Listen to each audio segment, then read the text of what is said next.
Кумтөр долбоор боюнча айлана чөйрөнүн шарттарын жакшыртууга биринчи кадам жасалды. Бүгүн өкмөт Жогорку Кеңештин отун энергетикалык комплекси жана жер казынасын пайдалануу боюнча комитетинин жыйынында Кумтөр кенинин айланасындагы экологиялык абалды жакшыртуу боюнча Центара Голдинг компаниясы менен болгон сүйлөшүүлөрдүн жыйынтыгы тууралуу жана экологиялык соттук териштирүүлөрдү жөнгө салуу боюнча маалымат берди.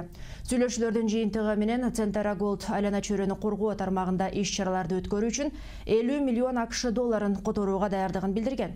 Аталган каражат биринчи кезекте Ысык көлдүн жээгинде заманбап суу тазалоочу түтүктөрдү курууга жана модернизациялоого сарпталат.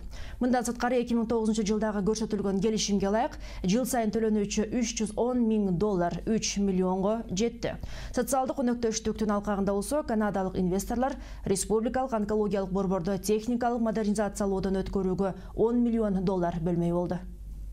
Булар бизге мындай бир жакшы жест доброй воли деп тиешелик мындай төлөмдөрдү төлөп бериш керек да.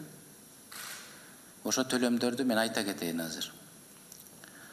50 миллион доллар экологический фондко бул акча тыйындарды биз ошол Ысык көл областынын ошо Ысык көлдүн очистной сооруженияларына кетирели деп атабыз заманбап. Себеби биз Ысык көлүбүздү сактап калышыбыз керек да. Бул абдан маанилүү нерсе, бул биринчи.